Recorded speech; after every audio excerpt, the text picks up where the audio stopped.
직원을 뽑았는데 비경겁제가 있잖아요. 이제 죽기 살기로 열심히 합니다. 자, 오늘은 이제 그 중급 수준에서의 이제 육친 말씀을 드릴 건데요. 비견이나 겁제나 이게 약간 스타일 차이지. 예, 뭐 비견은 좋고 겁제는 뭐 나쁘고 이렇게 이제 볼 문제가 아니라는 건 이미 아실 겁니다. 예, 누누이 말씀드렸으니까.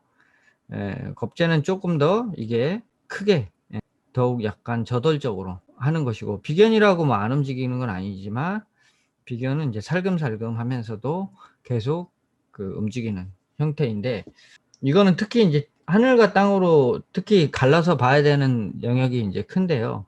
뭐 다른 육친도 마찬가지겠지만 천간에 있을 경우에, 천간에 있을 때하고 지지에 있을 때하고는 매우 이제 다르게 됩니다. 이게 해석 자체가. 그리고 중요한 어떤 그 일간하고 이게 같은 글자잖아요. 갑 같으면은 뭐 이렇게 인 또는 묘 이런 것들이 이제 비견겁제에 해당이 되는데, 자, 이런 식으로 이제 되어 있는 것과 어, 천간에 없다고 가정을 하고, 지지는 천간에 이렇게 비견겁제가 있는 것과는 얘기 자체가 완전히 이제 달라지게 되는 거죠. 이제 이런 것들을 여러분들은 이제 구분하실 수 있게 되었죠. 시중에서는 구분 안 하는 경우도 많이 있어요.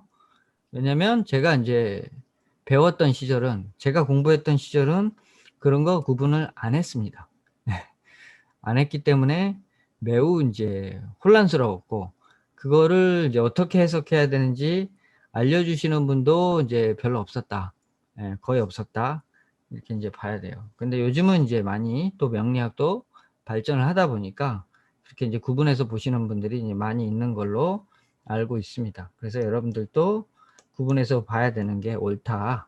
이렇게 이제 말씀을 드리겠고, 천간에 있는 것들은 일단은 이제 이걸 키워드를 써드리기 이전에 어떤 건지 이제 좀 정확하게 이해를 하시라고 설명을 드릴게요. 비견이라는 것은, 비견이나 겁재라는 것은 내가 있으면 나와 같은 사람이 또 하나 있는 것과 같아요. 근데 어떤 여기에 뭔가 먹을 것이 있어요. 먹을 것이 있어요. 그러면은 먹을 것은 어떻게 돼? 많이 있으나 조금 있으나 이게 쓸모 있는 것이라고 하면, 이게 뭐 예를 들면 금덩어리야. 금덩어리면은 이거 적당히 나눠 가질래요? 내가 다 가질래요? 빨리 가서. 가져야지.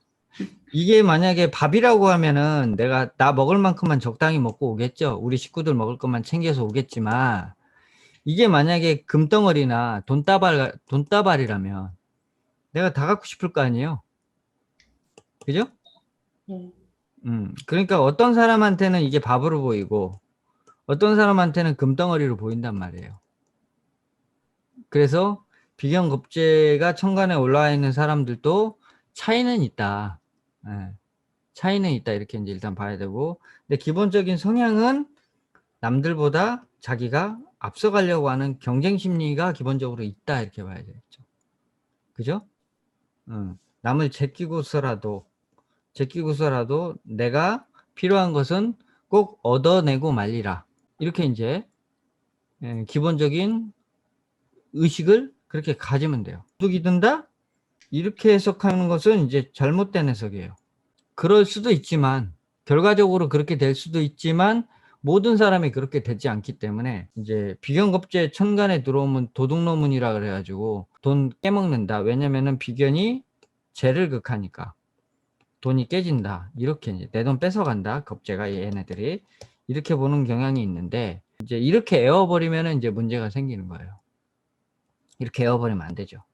상황을 봐야죠. 우리는 이제까지 이 상황을 이해하기 위해서 많은 이론을 공부했어요. 여러분들 이제 지식 속에는, 머릿속에는 성실히 공부를 하셨다면 그런 것들이 다 남아 계실 거예요.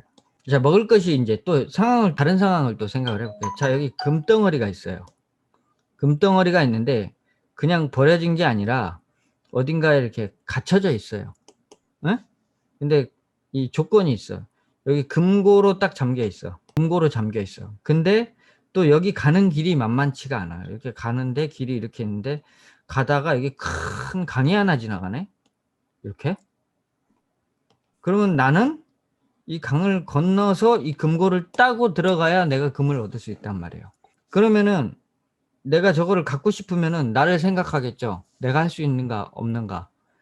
일단 이거를 뭐 수영해서 건너가려고 하면 뭐 강폭이 뭐 1km라고 치자고요. 내가 수영을 못해. 그럼 배를 타고 가야 되잖아요. 근데 배가 없어. 근데 금은 갖고 싶어. 어떻게 해야 돼요? 근데 좀 알아봤더니 친구가 배가 있다네. 그러면 나는 저걸 먹기 위해서 얘하고 같이 해야 돼, 안 해야 돼요?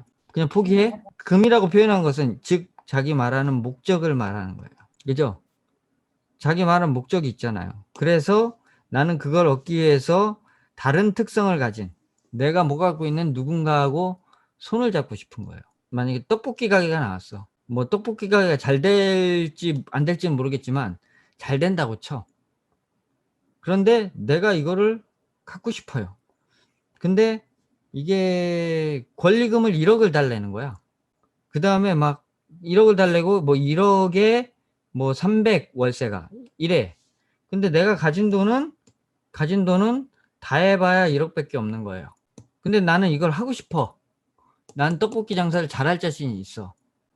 근데 아무 생각 없는 A가 있고 B가 있는데 A가 나하고 친해. 그러니까 어떻게 돼? 얘는 돈에 여유가 있어. 돈에 여유가 있단 말이에요. 그래서 얘는 근데 그 떡볶이 가게가 나온지를 몰라. 그럼 내가 가서 뭐라고 해요? 야 A야, 저기 떡볶이 가게 나오는데 2억을 투자하면 야 여기서 한 달에 2천이 나온대. 2천이 나온대.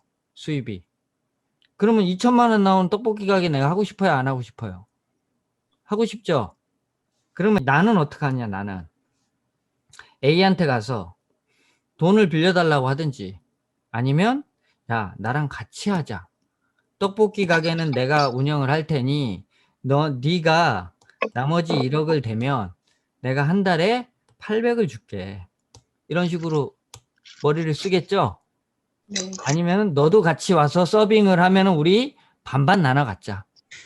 이렇게 머리를 써서 어떻게 해서든지 이걸 쟁취하려고 할 거란 말이에요. 네. 이런 머리를 쓰고 또 이게 지금 좋으니까 누가 지금 B가 가져갈 수도 있잖아요.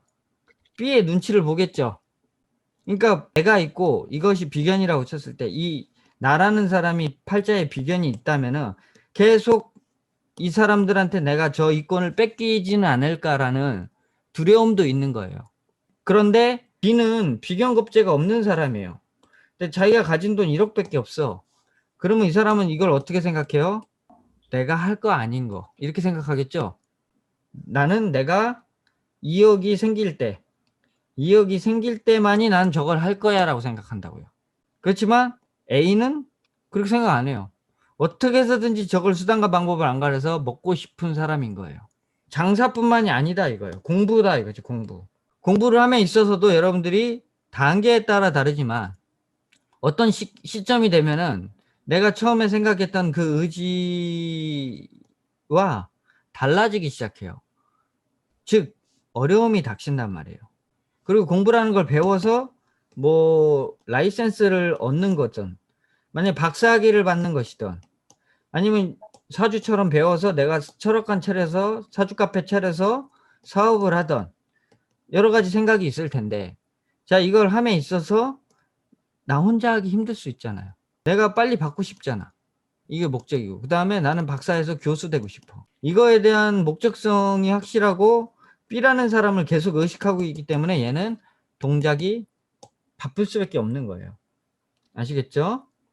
네. 고로 그런 심리에 기인해서 자 비겁의 천가는 그런 의미에서의 경쟁심이라는 거예요.